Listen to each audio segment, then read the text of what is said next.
We be fast and they be slow. All right, everyone, this is Tim with Online Big Blue, bringing you the best in New York Giants sports talk entertainment. Dropping a second one on Tuesday. Why? Because we got a couple things we want to talk about. Looks like I'm going to be on with the Bad Dog tonight at 10 over at his channel, so make sure you stop in, pop in, say hello. Gonna be talking Giants, gonna be talking everything fun. I want to talk about a few things that are on my mind, because you're always on my mind. You're always on my mind. Tell me that your sweet love hasn't died. Sorry. Going to be watching the Elvis movie also later this evening, because it's out on iTunes. Bobby Johnson, of course, got into it with Cam Brown during the brawl to settle it all. You know, it's one of those things, and I think Dable came out in best and says sometimes that happens, but in no way do we condone that. He said Tuesday. He basically said, you know, we don't do this crap. You know, he says, you know what? He says, you know, they know what the expectations are, and we're not going to lose composure like that. Well, your offensive line coach, who looks like Rob Zombie, went bananas. You don't push a player. You don't hit a player. I'm not saying you hit him, but I'm saying you don't push a player. You don't do that as a coach. You don't. It's just something you don't do. And you can't say, well, I was out there protecting my guy. No, you're not. You're the coach. You are the peacemaker. You are the guy that is setting the expectations and the tempo and the wherewithal for this team in regards to their composure. We had enough issues with players with composure issues with Will Hernandez the last two seasons prior. And now we got a coach that's in the middle of a brouhaha.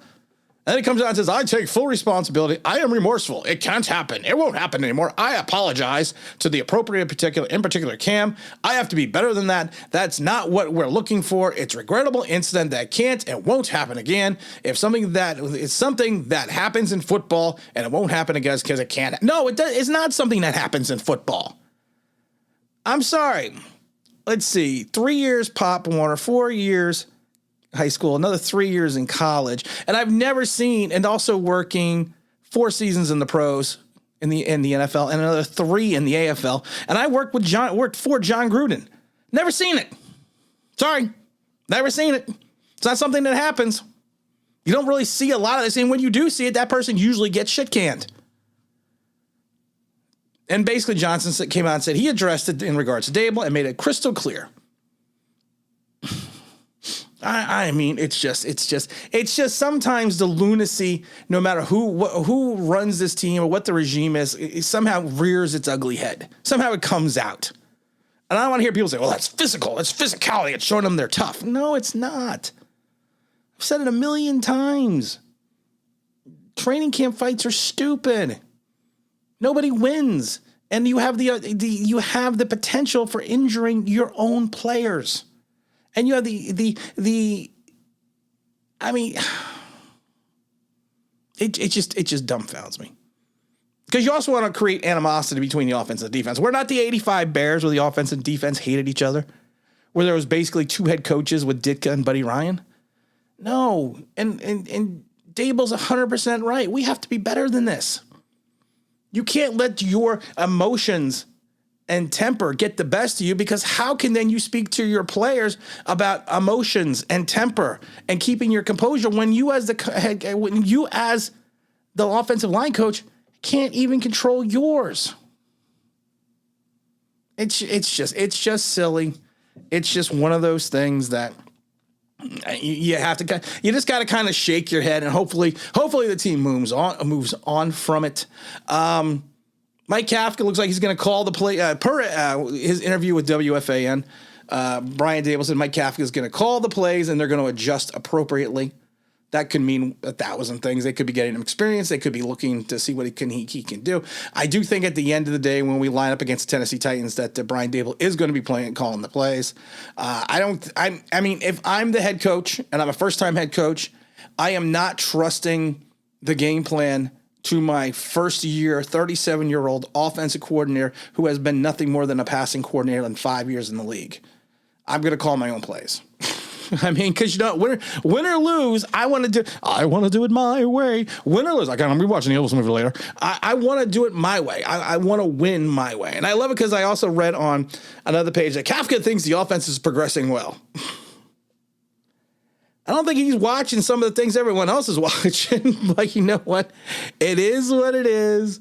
Like I said, Thursday is going to be the showcase. Thursday is going to be the game against the Pats that we get to see what happens, and we kind of get to move on from there, and we got to kind of pick our wares and see what this team is, because Brian Dable came out basically, yeah, everybody's playing. We need to play, and he's 100% right.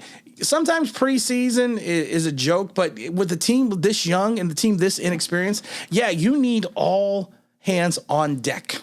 You need to make sure that everyone's out there doing their part, learning this new system, and getting this offense and defense down. Speaking of defense, King of the almost sack. Leonard Williams was not on the practice field today. Giants said that he was in the training room. It was very, they haven't given out any more information than that. Matt, our backup running back, of course, he was a new addition to the injury group. Looks like he's not going to play on Thursday. Nick Williams was also not on the practice field today. He was in the training room. And once again, Kadarius Toney was basically dialed back at practice for the fourth time in camp. And it was evidently, to this practice, was a very light practice for the Giants, and not sure if this was something that was planned or if they were just, or if there's some type of issue. They're not. Nobody's really saying, but his practice schedule was dialed back again, and he's pretty much been dialed back for half the practices. I mean, I love it. I mean, are we saving him for the game? Are we saving him for the season? He's got to get on the field. He's got to practice more, and hopefully he's got an opportunity to play. Hopefully he's got an opportunity to play. And that's kind of what I'm going to say. I was going to talk about the Giants' first unofficial depth chart, but right off the bat, there's a problem with that. It's unofficial depth chart. So I'm not going to sit there with the unofficial depth chart and take it and look at it and tell you everything that's going to go on. I mean, people look at it and go, ooh, Wan'Dale Robinson starting on the outside. It's an unofficial depth chart. He's backed up by the 5'8" Richie James. I mean, I'm not taking anything from this depth chart whatsoever, because of the fact that you have injuries, you have other issues that are about. I mean, it's silly. If you want to go find it, just type in Giants unofficial depth chart. But I'm not gonna get into it, because you know what? It doesn't mean anything. It doesn't mean anything until the day before camp breaks, and we're sitting there and we're looking at this team and we're trying to figure out then what's going to go on with this organization and what's going to go on with the franchise. And then I will start being a little bit more interested, but I'm not going to get hyped up or get my underwear in a bunch over an unofficial depth chart. Like I mentioned today, we're going to be on with the Bad Dog tonight at 10. Also going to have the stream with Dom on Wednesday. And again, this is Tim with Online Big Blue. We're bringing you the best in New York Giants sports talk and entertainment. And as always, if you could like, you subscribe. If you can ring that bell, you know what it means. That'd be awesome.